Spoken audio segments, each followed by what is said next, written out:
Alhamdulillah. Mes chers frères et sœurs, nous sommes dans une époque où malheureusement, beaucoup n'ont pas compris qu'il fallait gérer ses sentiments. Il n'y a pas de mal d'aimer un joueur de foot. J'aime ce joueur de foot. J'aime cet artiste. J'aime ce... Il n'y a pas de mal. Mais le problème est quand on ne gère plus ses sentiments à tel point où on va idolâtrer certaines personnes qui concrètement ne vont rien nous apporter dans l'au-delà. Et même dans la vie d'ici-bas, peut-être même qu'ils ne vont pas nous apporter grand-chose. Peut-être que c'est toi qui leur apportes plus qu'ils ne t'apportent parce que tu les suis, tu les regardes, tu peut-être les idolâtres. Peut-être tu les idolâtres. Et je pèse mes mots.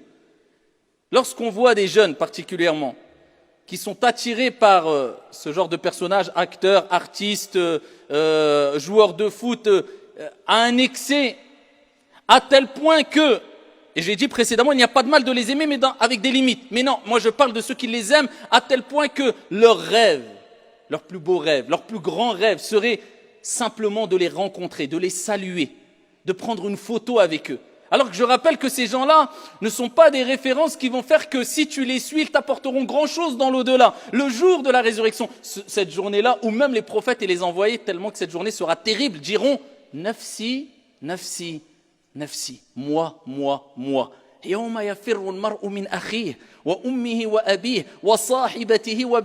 jour où le frère fuira de son frère, de sa mère, de son père, de son conjoint, de sa conjointe, tellement que ce jour sera effroyable, sera terrible. Eh bien, c'est ce qui nous dérange. Surtout que beaucoup de ces jeunes-là, si tu les interroges sur la biographie de certains joueurs, la biographie de certains artistes, la biographie de certains acteurs, eh bien, ils te donneront des détails qui vont te laisser bouche bée. Mais si tu les interroges sur Abu Bakr, sur Omar, sur Uthman, sur Ali, sur Talha, sur Zubayr, sur Handala, sur Aïcha, sur Khadija, sur Hafsa, hadith wa la haraj. Il ne connaît presque rien. Et c'est ce qui nous désole. Alors que c'est ces exemples-là qui te permettront de réussir, tant dans la vie d'ici-bas que dans l'au-delà. Mais malheureusement, cela est méconnu. Que dire est méconnu? Que dire, que dis-je? Je ne parle même plus des compagnons et des femmes, des compagnons et des grands illustres savants qui ont traversé les siècles. Mais je parle de la meilleure des créatures, du meilleur des hommes, Muhammad alayhi salatu wassalam, le plus grand et le dernier des prophètes et des envoyés. Ils ne connaissent que très peu sur sa vie. Comment ne veux-tu pas t'étonner? Et comment ne veux-tu pas te dire qu'il y a un problème quelque part? Je réitère mes propos, pas de mal d'aimer un joueur de foot, pas de mal de... Mais qui tu dois aimer le plus? Gères-tu tes sentiments?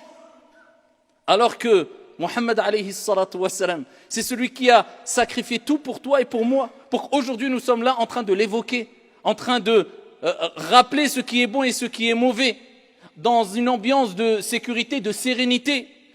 Et avec cela, es-tu reconnaissant vis-à-vis du prophète Muhammad alayhi salatu wassalam? Aimes-tu le prophète? Mais pour aimer le prophète, encore faut-il le connaître. Connaissons-nous le prophète alayhi afdalus salatu waskat taslim? C'est la question qu'il faut se poser.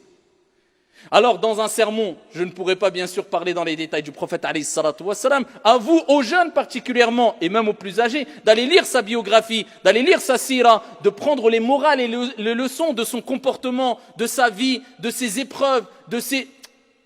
C'est à vous de le faire. Et alhamdoulilah, il y a plusieurs supports, 1001 supports aujourd'hui, pour les plus motivés comme pour les plus paresseux, afin de se renseigner sur la vie du prophète alayhi salatu wassalam. Support vidéo, support audio, livres, conférences, exhortations. Allez vous renseigner sur celui qui va intercéder pour vous.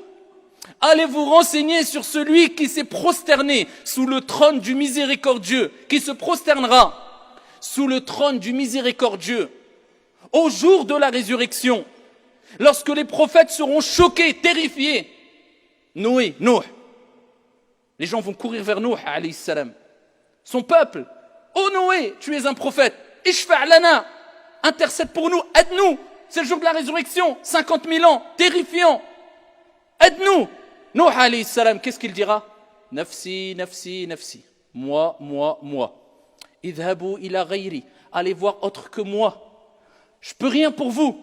Les gens vont courir vers Moussa, vont courir vers Isa, vers Jésus, vers Moïse, vers Abraham. Et chaque prophète dira la même chose. Moi, chacun pour soi.